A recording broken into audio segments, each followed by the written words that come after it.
Hello, everyone, and welcome to Reimagining Long-Term Care webinar series. My name is Katie Gasparelli. I'm a Senior Program Lead here at Healthcare Excellence Canada on the Northern and Indigenous Health Team. My pronouns are she, her, and I'm pleased to be your host today.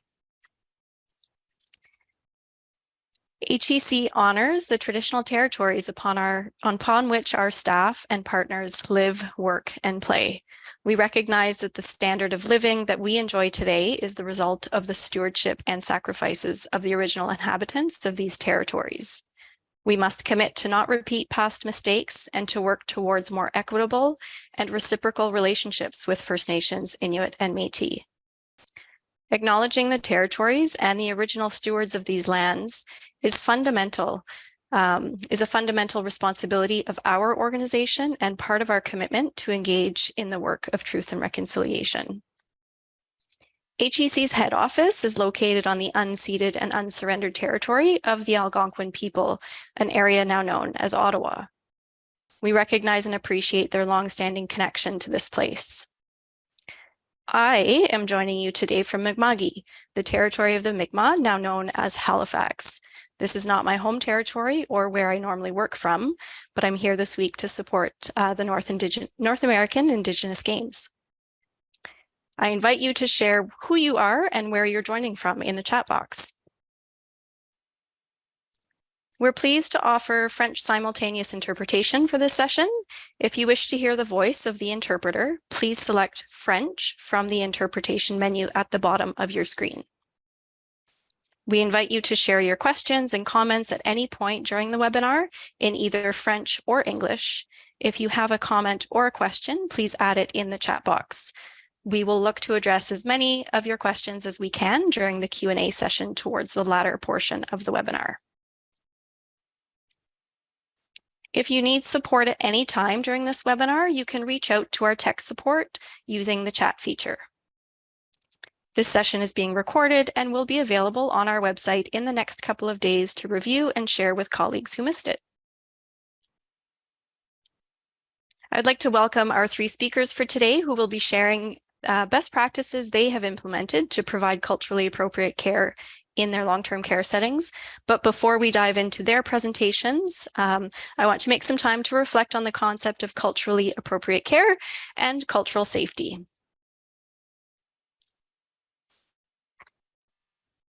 So I'm really happy to be hosting this webinar today. I'm truly passionate about person-centered care. Most healthcare providers are, and that's why you do what you do. I've been in a position when working as a clinician where I've struggled to be my best self as I navigated the different pressures working within the strained healthcare system. And resident-centered care is an approach that ensures that a resident is a partner and active participant in their care in as much as that is possible for them. This philosophy is described in the HSO long-term care standards and is a concept being explored through this series of webinars alongside how to support a healthy workforce. And from my personal experience, and I'm sure many of you share this perspective, these two topics are very much interconnected. So being able to provide person-centered care can be part of what contributes to people in the workforce feeling good about the care that they're providing to residents. The moral distress of not being able to provide good care to the people that we're serving because of the challenges that are out of our control is incredibly important to acknowledge. Go to the next slide. So today the focus is on culture, and culture can mean many different things. Ahead of our presentation today, I Googled the word culture and came up with lots of different terms that could follow that word. And so I'd like to share a few ideas about culture and how it relates to care, in particular, how it relates to person-centered or resident-centered care. And I'd offer you the opportunity right now to put in the chat all of the words that come to mind when you look at this blank space beside the word cultural. For me, many different terms come to mind: cultural sensitivity, cultural awareness, cultural humility, cultural appreciation, cultural appropriation. And so this demonstrates to me how muddy the waters can be when we're talking about culture in the context of healthcare. There are many different terms out there, and we need to be clear about which one we're talking about to ensure we have a shared understanding of what that term means. Next slide, please. So when I Google the word culture, I get a lot of images of people's cultures, which is about what they look like. These reflect some of the more outwardly visible aspects of culture, such as race or shared practices of wearing different clothing. But other aspects of culture are not as obvious and include many different components. People can be part of different groups that have different cultures, and that speaks to a person's intersecting identities. For instance, myself, I identify as part of a First Nations group, and this places me in a certain particular cultural group, which we identify as Haudenosaunee. We have shared set of values, beliefs, and practices that set us apart from other First Nations communities across the country. However, I'm also part of a professional group in which I was trained and continue to practice, and that's the group of healthcare providers that are physiotherapists. As a profession, we have a shared set of values and perspectives that we bring to our work. Granted, these are often influenced by other identities that we hold. So culture is a shared set of customary beliefs, shared values, sometimes material traits of racial, religious, or social groups. This can include things like the way we practice our spirituality, the food that we eat, and the clothes that we wear. However, that doesn't mean that everyone is the same. Even within these groups, people within these groups still have goals, needs, and preferences that are unique to them that we need to address when using a resident-centered approach. Next slide, please. And so designing care that is culturally appropriate requires some thought and some careful reflection about your own assumptions and biases. I'd like to challenge you to think about this question as we go through these different presentations. So if an activity is culturally appropriate, does that mean it's culturally safe? There are a lot of things that help to shape our own ideas of other people's cultures. What we see in the media and the stories that we have been told by colonial systems have a large influence on how we see the world and how it's very important for us to unpack that before we use that knowledge to create care, where the goal is to be responsive to someone else's culture. These terms, culturally appropriate and culturally safe, can be confusing and confusing to tease apart. But the biggest difference that I'd like to highlight for you today is that cultural safety actually describes an outcome, and it can only be determined by the person who is receiving the care from you. Next slide, please. And so I'm sharing with you a definition of cultural safety. This comes from the First Nations Health Authority, and it's a definition that I find most commonly as it has evolved here in Canada. It was the first a term coined in the 1980s in New Zealand by a Maori nurse. And the term, as I mentioned, describes the outcome. So it's based on the experience of the patient, the client, or the resident. It is the definition that's used in the long-term care standard. And also, I just wanted to highlight that cultural safety is an important part of patient safety. It's important to understand that racism and other forms of discrimination and bias can lead to harm.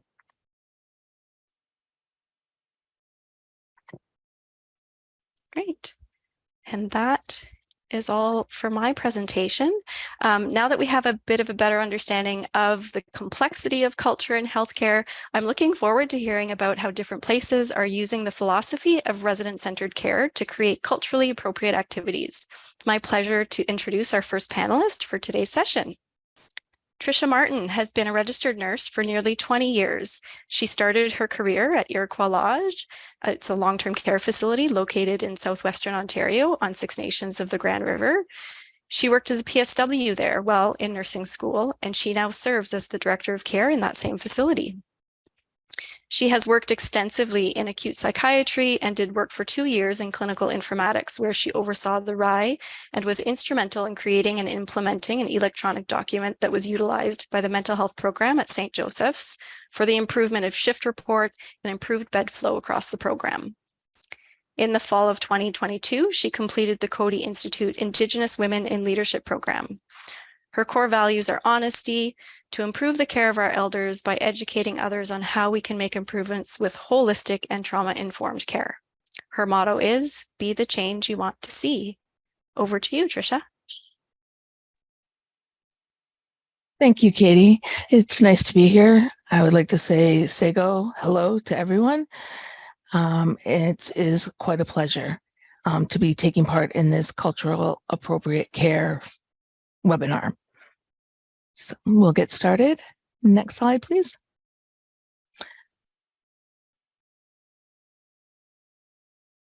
Just one, Katie, the slides are backwards.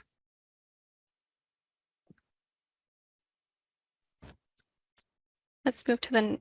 There we go. Thank you.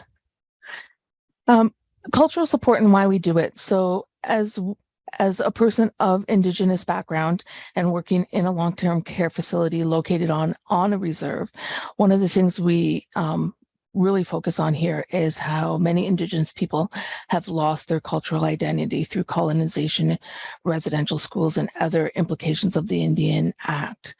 We have many of our elders were actually in residential schools, some for many, many years, and have been traumatized by that experience. So we're just going to, there was a loss of language, knowledge of ceremonies. They weren't allowed to even be with family at that point. In this generation, there were some families that did not teach the next generation due to the repercussions of expressing culture and language, which was instilled in them during formative years in residential schools. Next slide, please. Iroquois Lodge, here at Iroquois Lodge, we offer culturally supportive care by offering culturally appropriate activities. So we have instituted making some traditional clothing, articles such as ribbon skirts. We also will make traditional medicine bags in which we will store traditional medicines to our culture as a protective a protection for different things. It is part of our belief that we offer these medicines, such as tobacco and things like that, as a sacred kind of blessing, or kind of how we repay as to what we are taking from the lands. Next slide, please. Oh, sorry, can we go back one? I apologize. We also have instituted Word of the Week. Losing loss of language was one of the biggest things that was affected from residential schools. On this reserve, the majority of the languages spoke are Mohawk and Cayuga. And so we have instituted here trying to rebuild that legacy of language as by instituting a Word of the Week. And we try to use these words with not only our elders, but our staff, and helping to encourage them to institute more of a pride and regaining of what was lost to many of our elders through colonization in residential schools. Next slide, please. So here, like I said, we were offering making ribbon skirts, and we often assist staff with cultural activities. And like I said, the main reason for that is that we are reclaiming our culture, but we don't also just want to reclaim our culture. We want to educate other people as to what our culture stands for. We know that throughout the media that our culture is very kind of, in many cultures, are very kind of displayed negatively or improperly. And we would like to kind of rectify that. So one of the things is we have a lot of support staff here through agencies, as everyone is well aware of a healthcare shortage of workers. So what we found was that many of our support staff were negligent to even the knowledge of residential schools. So during our kind of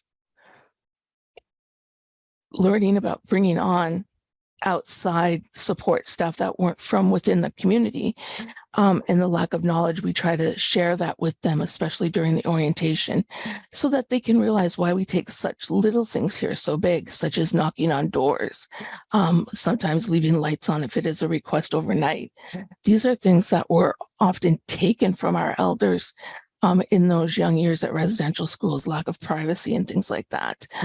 So that's one of the reasons that we feel so strongly on just what many believe are these simple things like, oh, I didn't knock on the door, but it's a huge invasion for a lot of our elders to not have that privacy, and is often a great trigger to those days back in residential school, unfortunately. So we try to do things even in that, in just our care practices, to increase the awareness of cultural sensitivity. So by reclaiming and supporting these initiatives, we're helping not only our elders heal from the trauma of residential schools, but educating future generations and people that were unaware of what has happened in Canadian history to that fact. Next slide, please. So as you can see here, in the end, these are some of the ribbon skirts that we have made with the help of our elders. I know it's hard to see, but one of our staff here is actually holding a medicine bag that was made by an elder with the support of staff here at Iroquois Lodge. And I just wanted to say thank you and Yawa for the time to express what we feel here at Iroquois Lodge is cultural safety. Thank you. Back to you, Katie. Yeah, Trisha. Appreciate you taking the time to share with us today. It's now my pleasure to introduce our next panelist, Suchi Lee. She has been serving as the Executive Director of Villa Cathay Care Home since 2011. Under her successful leadership, the outdated 154-bed Villa Cathay Care Home underwent a redevelopment and reconstruction, resulting in the completion of a new 224-bed facility on the same site in 2021. Throughout this process, she also led her team in ensuring the residents' safety and well-being during the challenging times of the COVID-19 pandemic. The belief in person-centered care drives her commitment to culturally oriented care for seniors in the most vulnerable state in their life journey. Prior to her role at Villa Cathay, Suchi served as an education coordinator in the residential care practice team at Vancouver Coastal Health. In this capacity, she provided support to 56 residential care facilities in the region, showcasing her extensive experience and expertise in the field. Suchi earned her Master of Social Work degree from the University of Washington and maintains active registration with the BC College of Social Workers. She's also an active member with the Canadian College of Health Leaders. Over to you, Suchi. Thank you, Katie, and good morning, everyone. It's a privilege to be able to be here and talk about sharing our experience in person-centered care. I am Villa Cathay Care Home is a nonprofit care home providing long-term care since 1970s, specializing in the ethnic, culturally oriented care for Chinese seniors who will otherwise face systemic language and cultural barrier elsewhere. Next, please. Our approach to person-centered care can come from environment, care processes, and programs. Next, please. Villa Cathay Care Home is very fortunate to have the opportunity to build our new tower and West Pavilion building between 2017 to 2021. So as a result, all of our residents have single resident suite. In the suite, they have an ensuite washroom that comes with a private shower. Next, please. Our residents can decorate their own suite to personal style. And when they're having virtual visit, they don't have to worry about disturbing another person at all. Next, please. Each resident can personalize the front of their suite through the memory box. And also looking at the picture on the right, the design of the resident house may make the ordinary residence. The common area is spacious and aim to invite socialization and to enhance a sense of community. Next, please. In each resident house, there's outdoor space for residents to be able to enjoy a breeze, especially in a beautiful day like this. Next, please.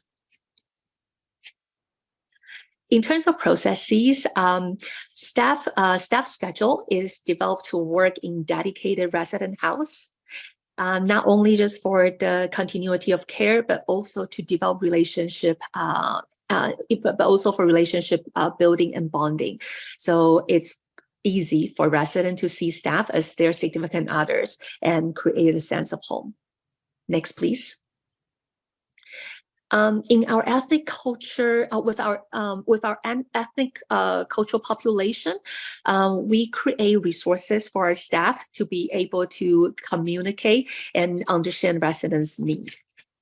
Next, please.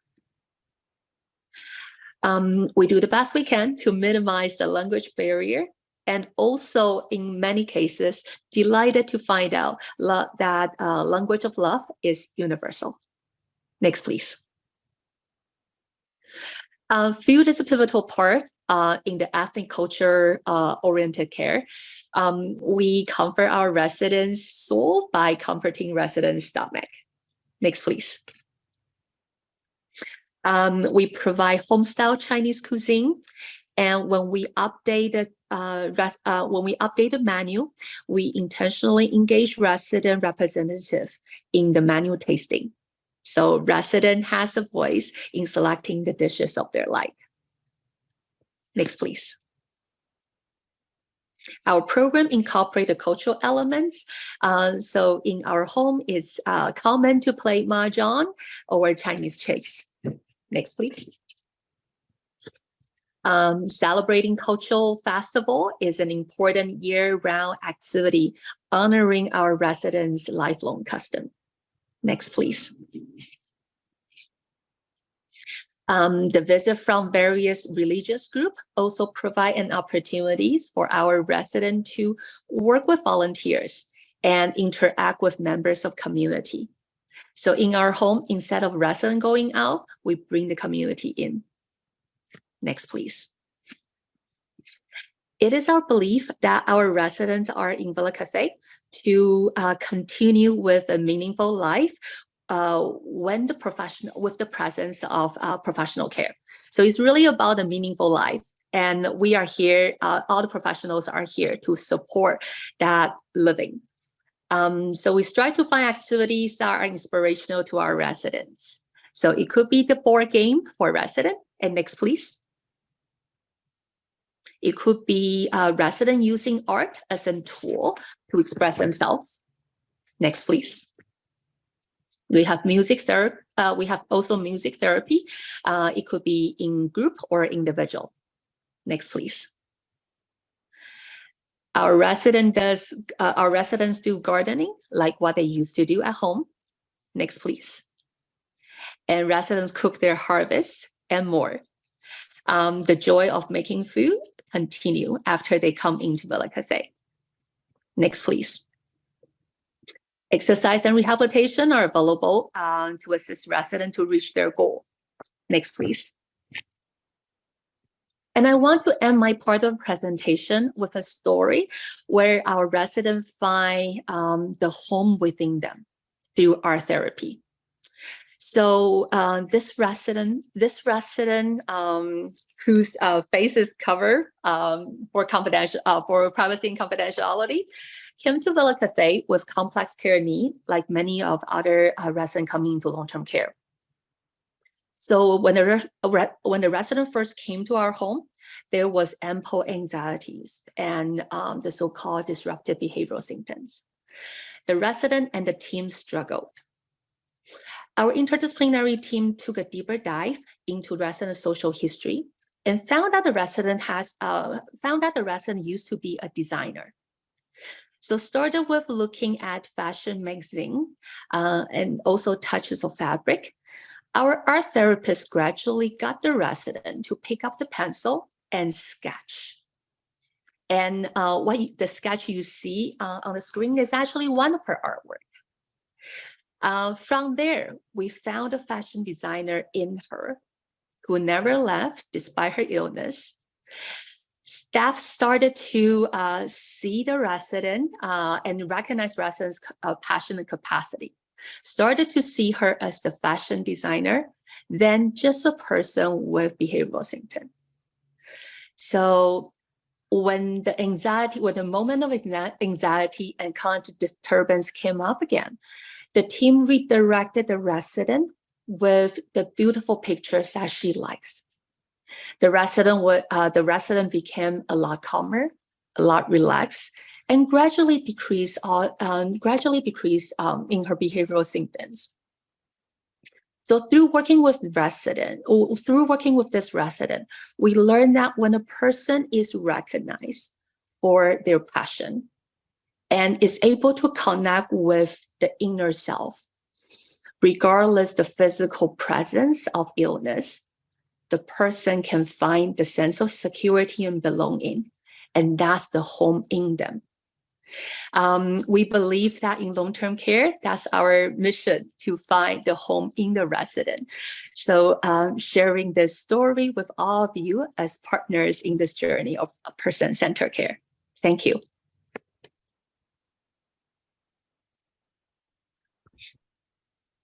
Thank you, Suchi. That's such a lovely story, and we really appreciate all those lovely photos.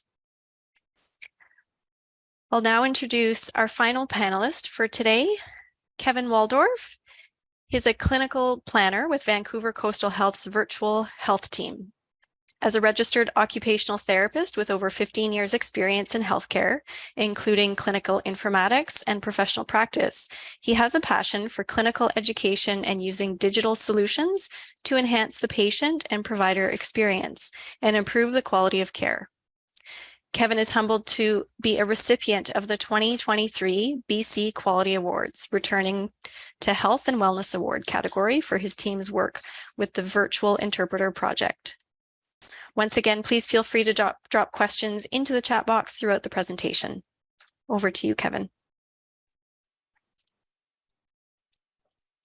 Hi, everyone. Thanks, Katie. So I'm going to take a different approach to this talk, and I'm going to talk about the use of technology in enhancing staff's ability to provide culturally appropriate care in long-term care with the use of virtual interpreters. Next slide, please. Before we get started, I would like to acknowledge that I am presenting today from the traditional and unceded territory of the Coast Salish people, specifically the Musqueam, Squamish, and Tsleil-Waututh nations. Next slide, please. I do want to say that I have no disclosures to report for this presentation. Next slide. So you guys are probably thinking, what is a virtual interpreter? Well, this is a picture of what we would call a virtual interpreter at Vancouver Coastal Health. It is an iPad with a remote video interpreting app installed on it. There is a sound amplifying case, and it is all installed on a medical grade adjustable stand. You can't see it in the photo, but there is an extension cord on the back there for easy charging of the iPad. The actual app itself provides access to over 20,000 interpreters in over 240 languages in audio, which are available 24/7, over 40 languages in video, and you will get a connection to a live interpreter in usually less than 1 minute. And we actually have all of these devices are currently implemented at all of our acute and ambulatory sites across all of VCH. Next slide, please.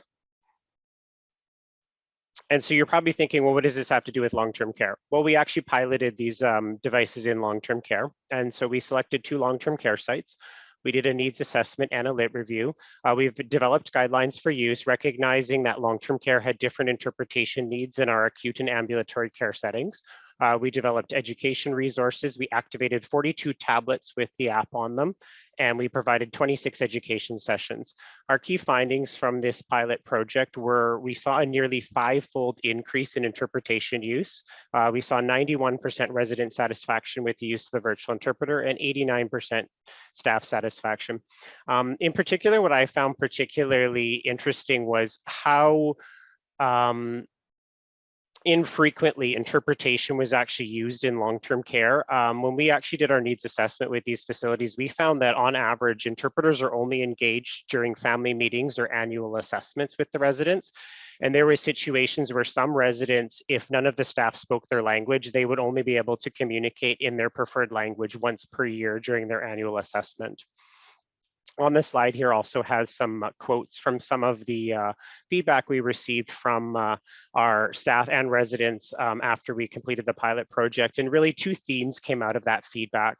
One theme was that residents were actually able to make their needs known so that people could provide the care that they actually needed for in the care facility. And the other thing that kind of came up frequently was that the virtual interpreter it can be used to de-escalate situations when there's misunderstandings that are related to language barriers. So that kind of came up again and again in the feedback that we received from staff and residents. Next slide, please. So some of the benefits we see of using a virtual interpreter in long-term care settings, they can facilitate immediate assessment of a resident after a safety event, such as a fall. They can enhance communications in situations of responsive behaviors. They can enable residents to express their care needs and preferences and desires. And what's particularly important is because they can be used on a regular basis, if any of those care needs or preferences and desires change over time, staff can adjust their approach or change with whatever the resident's needs are in the moment. They can also facilitate communication with family members who have limited English proficiency, which does come up quite a bit in Vancouver Coastal Health. We have both families and residents who aren't able to communicate very well in English. And so then having access to interpreters on demand is quite helpful. And then the other thing we see it really being useful for is improving orientation for new residents to the care routines and activities in the facilities.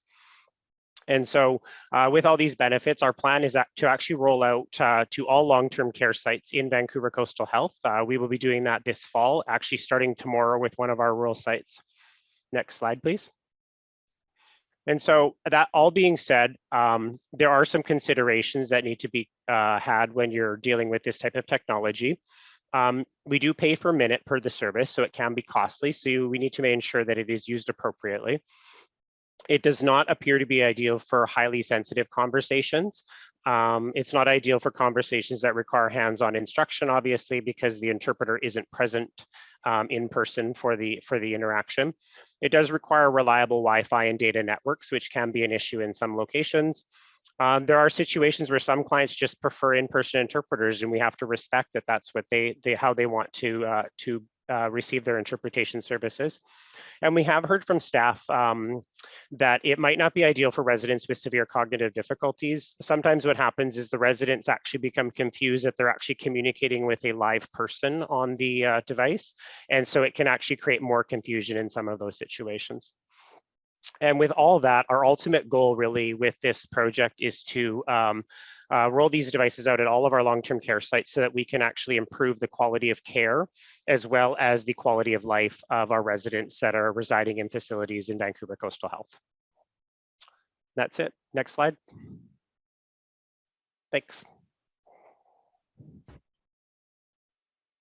Thank you, Kevin.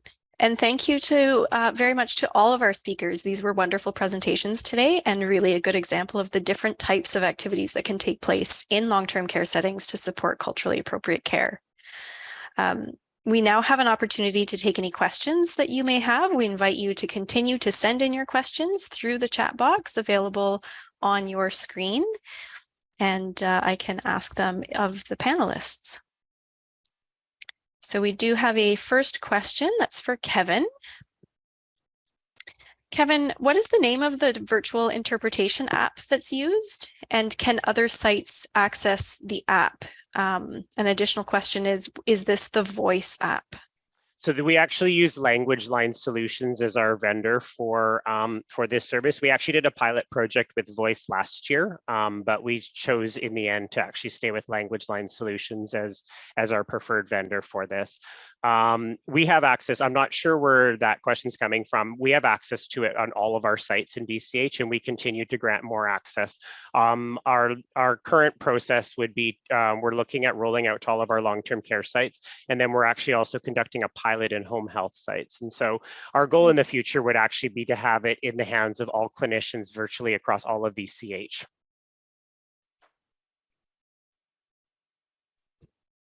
So another that's just come in. What would you say is one practice you implement that seems to mean the most to residents? And maybe we can ask that of each of the presenters. Suchi, do you want to take that one first? Sure. Sorry, just to, could you please repeat the question again? Sure. What would you say is one practice that you implement that seems to mean the most to your residents? For in Villa Cathe's experience, I think it's really the cultural environment itself. The cultural, I want to actually be able to pinpoint one, but I really do believe that's a package. The package of the fact that it's a new environment, because I think a lot of residents coming to long-term care did not really anticipate a new bill. And so I think to many of the residents, that becomes the possibility for them to think about long-term care as an option. I think ever since that we have the new building, we have also so many visitors coming to tour our home and say, can I put my name on the wait list? You know, they are able bodies, but basically, I think that's an indication of we need long-term care to really look like ordinary residents, just like our home, and we don't need to actually second guess whether we can live in this building. Right. Aside from the cultural elements of the food, the celebration, I think really come to think about that, the physical environment is actually profound too. Right. Thanks, Suchi. Trisha? I think the biggest thing here for us, and the ones that the elders really appreciate, is the simplicity of just knocking on the door. For them, that was something that was taken from a lot of them when they were in residential schools. We see a lot of that. We have a couple elders that request that they have a light on because of the dark and their fear of that from traumas that happened to them when they were younger. So I think the important part with any cultural safety is just really getting to know your residents, your elders, and experiencing what, getting them to let you know what their life experiences were, so that we can help them either overcome those fears or cope with those fears. That is the biggest thing that we do here, is coping with each person individually and kind of dealing with the traumas that they've had. And just understanding that this isn't the end of the line, it's just the next chapter in their life. Thanks, Trisha. You're welcome.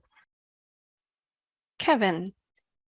I think for us, it's access to the service. Like realistically, it's really transformed care for some of the residents who had no staff that spoke their language. And so even getting a haircut turned into a game of charades every time. And initially residents were a little unsure of the service. Would this person actually be able to speak my language? But once they started engaging with it and realizing I can communicate my needs anytime to staff, this is amazing. Like it really transformed their ability to actually communicate what they needed and what their preferences were, which I think is such a relief for some residents who may have felt isolated in long-term care without being able to communicate. Kevin, there's a couple of questions related to cost here for you. So they're wondering, was the interpretation pilot project funded through NHSP or elsewhere? I'm not sure what the acronym means. And then what is the cost of virtual interpretation? So it is funded through the Health Authority. It is a pilot project that we get funding from our actual teams for that stuff. I can't give you the exact cost because we're actually in the process of renegotiating the contract. I can give you an estimate. It's usually on average over $1 a minute for the service because we do pay per minute for it. And so depending on how long you're actually doing interpretation, this is where it comes into play, where you have to really pay attention to it being used appropriately. Once your calls start getting significantly longer than an hour, it actually becomes quite a bit more costly than engaging an actual interpreter. And so we do recommend that people engage in-person interpreters when it's clinically appropriate to do so, and when they're going to have lengthy conversations with patients or residents, because that cost ends up being quite a bit more when you're using the virtual interpreter. That being said, in situations, we had a situation not that long ago in long-term care where a resident actually had their specialist visiting, and the interpreter didn't show up. And so had we not had access to the virtual interpreter in that situation, the resident would have had to wait a significant amount of time for another specialist visit, for the specialist to actually come back into long-term care and see them. And so it really did save that situation from turning into a big problem for the resident getting access to care. And so there is situations where we recognize it can be costly, but it's worth it because the quality of care is so much better when we actually use it. Thanks. There's another one here for each of you. So what are your future plans to continue improving your services? We'll go back to Suchi for that one. Wow, this is really a big question, because I think my thought is, where's the end point? There's really no end point. For Villa Cathay, so I want to go back to the question earlier. So when I want to particularly highlight that when I said, well, the new building itself is likely one of the services that has the most profound impact to residents. It's not about whether that's new. It's actually about the ability to offer resident the option to not have to share the space with another individual. Because coming to Villa Cathay is really like from the room to washroom, there's no need to share. And it's really atypical for long-term care. And so building on that, we know in Villa Cathay, it's the next milestone for us is to break down the barriers in the system and processes to person-centered care, because we took about 4 or 5 years to break down that environmental barrier to long-term care, to person-centered care. So now our residents do not have to share it. Now our residents really have their independence to the best ability to the best extent possible. But at the same time, we know that in long-term care, a lot of care habits actually came from the environment, came from the systems and processes. Just like when we first moved into the building, it took us a little bit longer. It actually took us a while to implement that private shower, because even residents were used to the concept of going to a shared shower room. And so there are a lot of muscle memory that we need to unlearn that came from our, the typical institutional practice in long-term care, in healthcare system, in a lot of wanting to be safe, and safety is always the first. And true enough, that safety is the priority. At the same time, I think for Villa Cathay, the next step is really for us to look at how to balance the personal choice and as well the safety. Thanks. And a good reminder that even when change is good, it's challenging to make that change in the routines and habits of people involved. Trisha, did you want to answer that question? Yeah, I think for us, and Suki's right. There is really no end point in wanting to do what we're doing when it comes to our culture. I think for us here, and I noticed with Suki how the menu was a big instrument. And that is one thing that we struggle with as Aboriginals, because traditionally all of our food came from the land.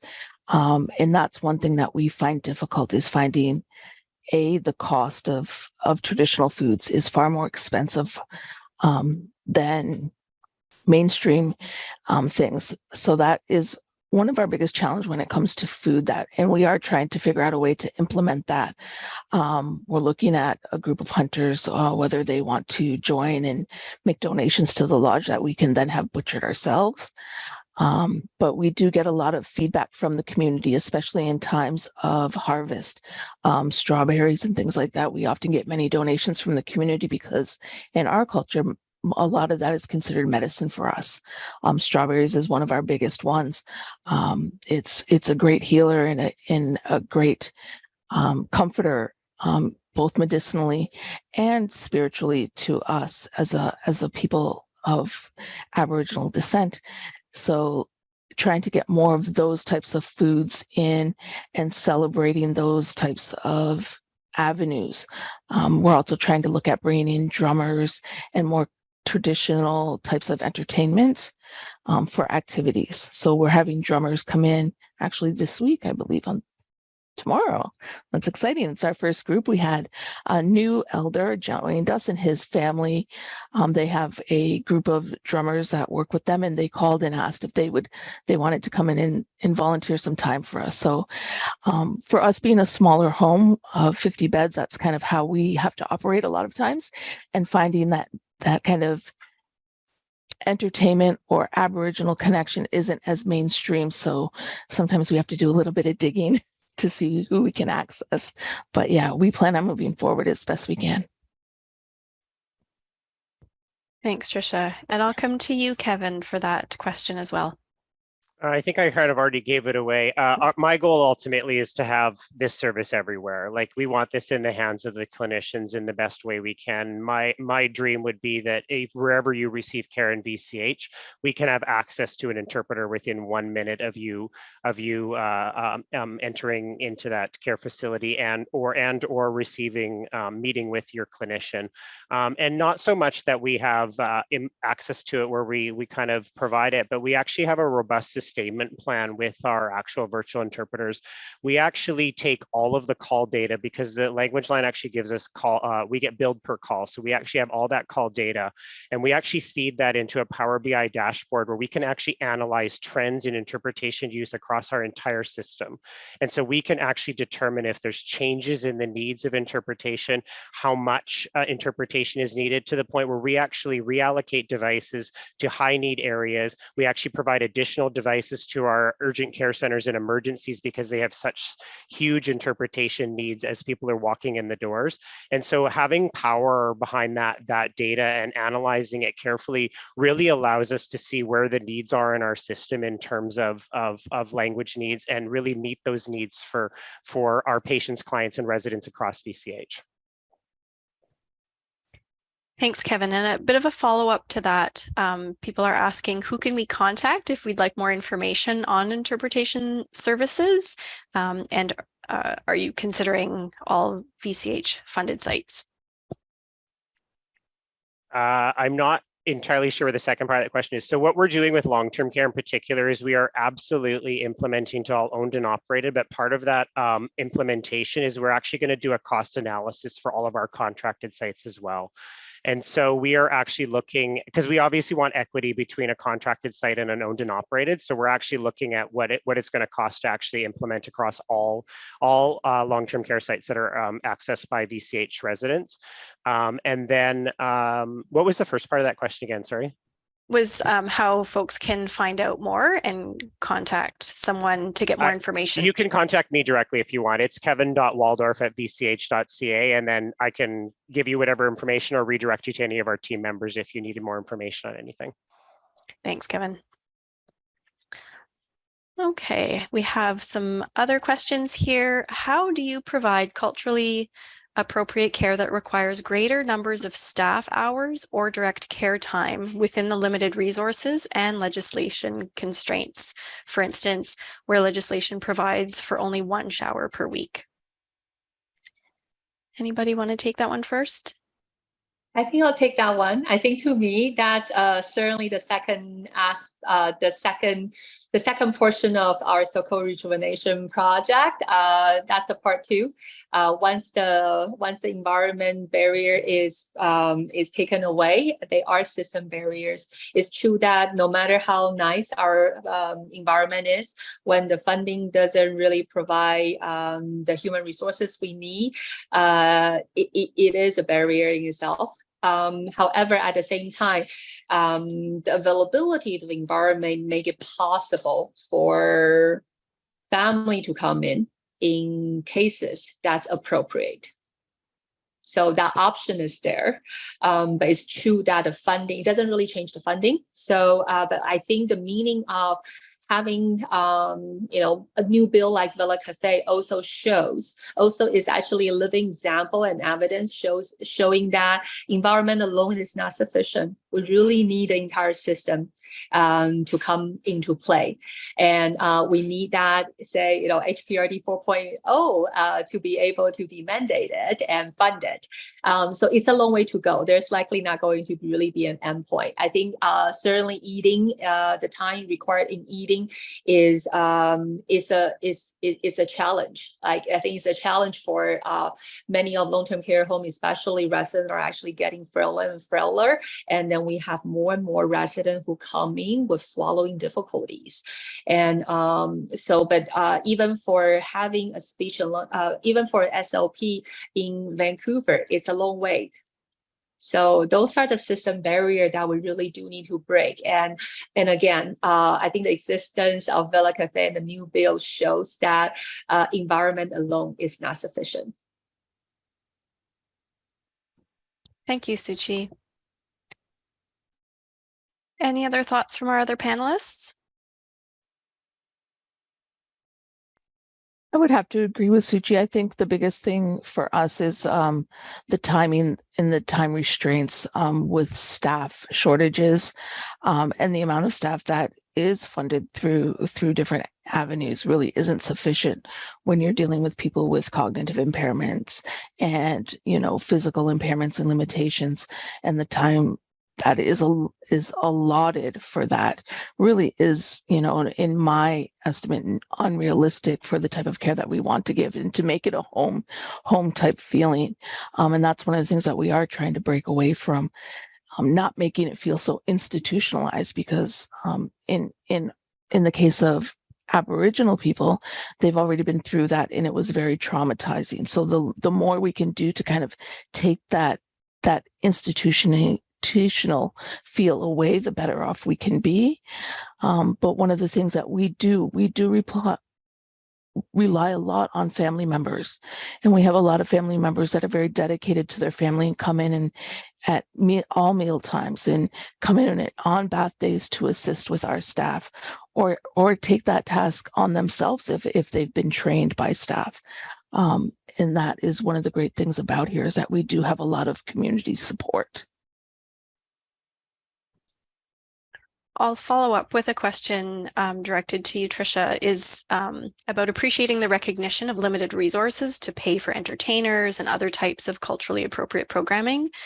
Specifically in the case of Indigenous programming, I have found there's generally an expectation of an honorarium, which is totally understandable, but not always possible.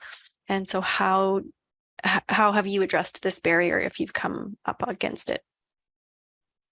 The one nice thing is that a lot of our family members and staff and entertainers have asked to do this and do not request any type of honorarium. They're doing it out of the care for the environment, the care for the home, and wanting to give back. We had one person come in who is a massage therapist, and her mother was an elder here when I started as a PSW. And she said that it's something that's been on her mind ever since, and that she wanted to find a way to give back to the lodge. So she came in for a day and treated all of our elders to hand massages, just as a way of saying thank you. And as a society of Aboriginal people, that is often how we do things in our day-to-day lives, is repaying by giving forward.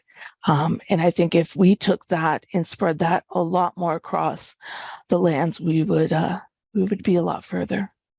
So I just want to thank all the family members out there that have, gone and given time to a facility or organization that they believe in, because not only long-term care, but it is needed everywhere. And like I said, be the change you want to see. Thanks, Tricia. On that note, I'll ask a final question of each of you. And how do you encourage resident and family engagement in your decision making about things that affect their daily lives within the homes? So things like participating in family council and resident council. And to Kevin, just wondering how the interpretation services are supporting residents to participate in those spaces as well. Did you want me to go first? Sure. Yeah. Yeah. So we do encourage we do encourage the use of virtual interpreter with families as well as with residents. And so if a family member does need to be able to communicate so that they can make their desires known or their wishes known for their relative, then that's perfectly acceptable. We do recognize that families are part of that patient care network within long-term care, and so people need to be able to communicate with the families. And so if it works, I haven't heard of a situation where they've tried to use the virtual interpreter with a family council. We have heard situations where families don't want to participate in family council because they don't feel they speak English well enough. So I think it's worth trying. I think it's worth giving an opportunity to see if it actually makes a difference in those situations. Those situations, it might be a little easier to bring an in-person interpreter in, but that would just to be dependent on the situation and what's being discussed in those situations. Thanks, Kevin. Suchi? For Villa Cafe, yes, we are very fortunate that we have engaging resident and family council. Our family council, they both meet regularly, and our leadership team make a point to meet with the resident council. And say for our family council, it's actually me myself who will be attending the meeting with my social workers. We actually started quite early to consciously involve family councils and actually really more family council in the process of design. Although we do a wide range of resident consultation when we were in our the design phase of our new building as well. And for the resident, in terms of engaging resident, I think it one of the way also is to promote the interdisciplinary practice, because I think a lot of times what I find is that at the professional level, when they are actually a diversity, it provides the opportunity for the team to really look at whether we have engaged the resident enough. And a lot of times that's actually where it's quite amazing now when the professional exchange thoughts and opinions, and a lot of times there's always going to be one discipline saying, now how about a resident? And right, so I think it was I was amazed by that, and so I will also encourage that. And I think that really and aside from what was mentioned, it's really about building a culture of making a point to ask resident. Yeah. Thank you, Suchi. Patricia, any comments on that question? I think for us, like I said, the same with Suchi, we have a resident council and a family council, and they do meet regularly. We also like to make sure that we always have resident feedback forms available to them. So we leave them out and they can fill them out with the help of staff or independently. And they also know that they can come and see me anytime. My door is always open to hear the concerns of our elders, because that is what I'm here for, to make sure that we are doing what is best for them. Thank you. Thank you very much to our audience for the excellent and engaging discussion generated from your questions, and to our speakers once again for sharing your experiences on this important topic. We would really appreciate your feedback to let us know if this session was helpful to you. So we ask that you please just take a moment now to complete the poll questions that will come up on your screen.